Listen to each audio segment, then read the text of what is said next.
Assalamualaikum warahmatullahi wabarakatuh. Alhamdulillah. Wassalatu wassalamu ala rasulillah. Amma ba'du. Alhamdulillah. Kaum muslimin rahimakumullah, saat ini kami sedang berada di Pulau Bokori ya, di Kendari, salah satu tempat rekreasi. Alhamdulillah dengan beberapa ikhwah teman-teman yang datang berkunjung ke tempat ini. Kemudian saya saat ini sedang bersama 3 istri ana ya, yang satu tidak bisa hadir karena sakit.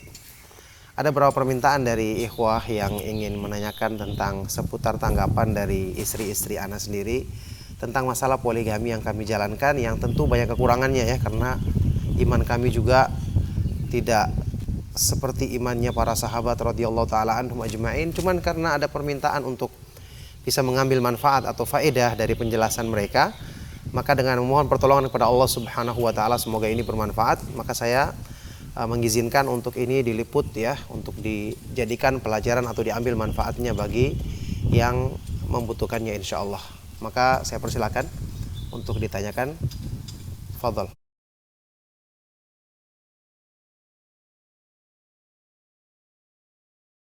Alhamdulillah, konflik besar alhamdulillah nggak ada ya. Cuman kalau kadang kan istri pertamanya alhamdulillah suka ngasih tahu ke kita, suka nasihatin ke kita jangan kayak gini-gini. Ya kalau dari kitanya malas denger ya itulah konfliknya. Tapi nggak juga.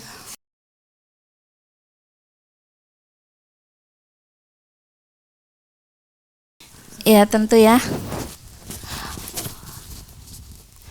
Gini, awalnya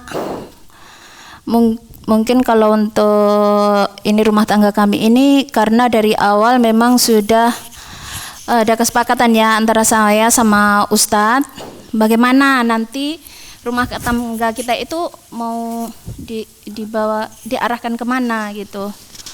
Jadi saya sendiri sudah tahu bahwa posisi saya yang pertama, saya juga harus bisa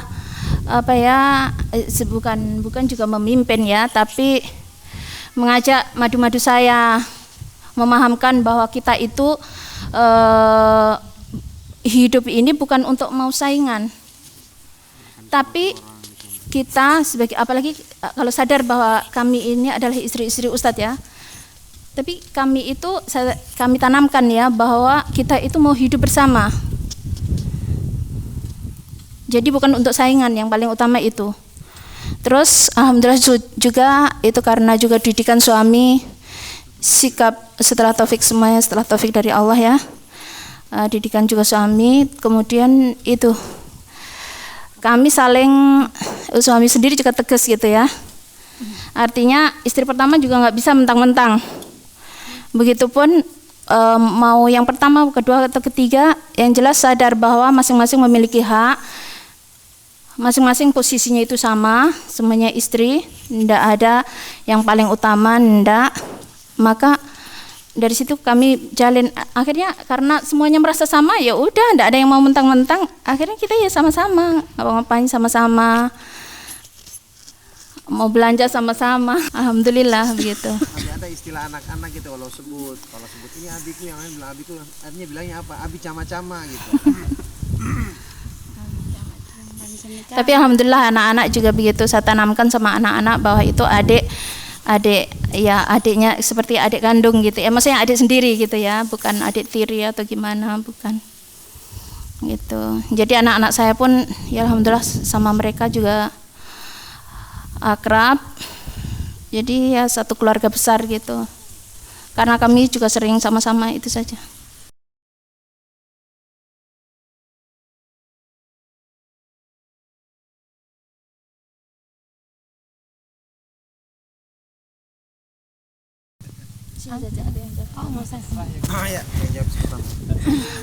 Kalau mungkin hal itu biasa ya. Jadi kadang kalau ada yang sakit, kita sudah sepakat kalau ada yang sakit mau setiap waktu, misalnya Ustadz tiba di gilirannya yang tidak sakit, maka setiap saat itu Ustadz harus siap gitu.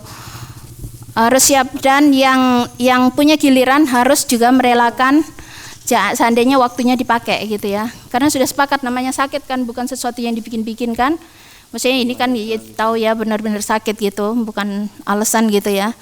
Terus kemudian kalaupun diberi giliran, kita apa ya? Terkadang mungkin juga terjadi salah paham, itu biasa ya. Tapi alhamdulillah setelah itu nanti kita biasanya musyawarah, kita ketemu. Kalau ada masalah begini kita bahas bagaimana solusinya begitu. Jadi bukan hidup kami bukan sendiri-sendiri begitu. Sama-sama. Kalau ada yang misalnya ada yang bikin masalah, kita juga selesaikan sama-sama. Ada yang bikin masalah, ini maksudnya begitu. Sehingga ketika terjadi ada yang sakit, ada yang butuh, itu yang lain juga sudah ditanamkan untuk mau mengerti begitu. Ya, untuk diketahui supaya ini juga mudah untuk saling diskusi, musyawarah atau pengertian, karena rumahnya berdekatan. Paling-paling 60 meter semuanya. Jadi tidak jauh-jauh sehingga mudah untuk diatur atau dipertemukan mudah gitu.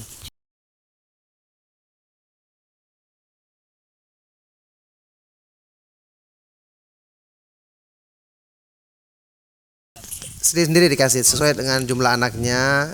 Tentu mereka bisa usul, bisa ini kurang. Ya mesti rata-rata kurang, nggak pernah lebih ya, mesti ya.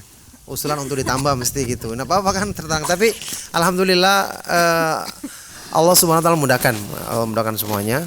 Yang jelas mereka juga tidak mengeluh ya.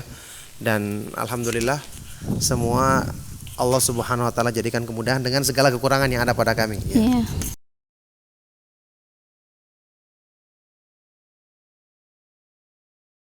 Iya, barakallahu saya duluan ya kepada ikhwan semua.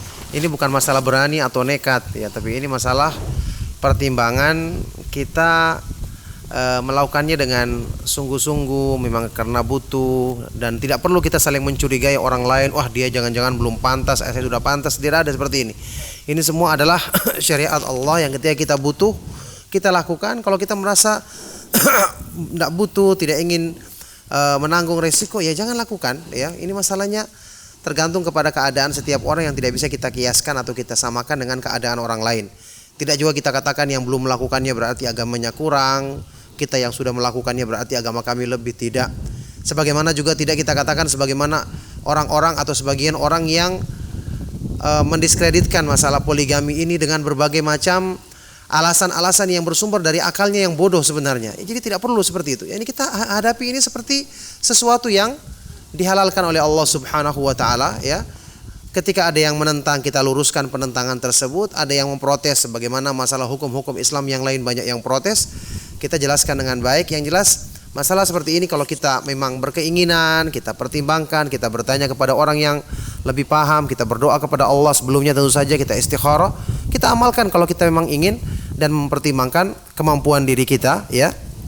Kita sanggup dalam hal yang dikatakan oleh Syekh Utsaimin rahimahullah taala, orang yang sanggup, mampu dalam segi hartanya, mampu dalam fisiknya, dan punya pemikiran yang bisa mengatur dengan adil sesuai yang diperintahkan dalam agama. Kalau dia punya kemampuan dalam masalah ini, maka insya Allah dia laksanakan dengan mohon pertolongan kepada Allah Subhanahu wa taala. Ya, berikutnya istri yang pertama kan beri nasihat silakan. Ya, untuk para ummahat ya. Para akhwat juga. Apa ya nasihat saya mungkin ini, bahwa yang paling utama kita mau terima itu benar-benar kita takut akan kalau sampai kita menolak syariat Allah, itu saja. Jadi terimalah karena ini adalah syariat Allah, dan kalau Allah sudah syariatkan itu berarti di situ mengandung kebaikan yang banyak bagi kita.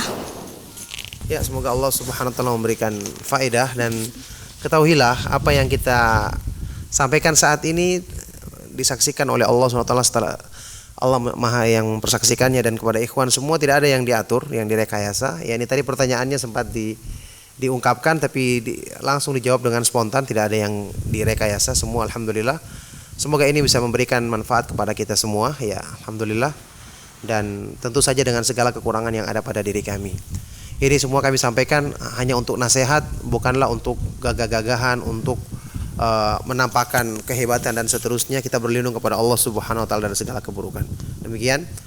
Subhanakallahumma wa bihamdika asyhadu an la ilaha illa anta astaghfiruka wa atubu ilaik. Wassalamualaikum warahmatullahi wabarakatuh.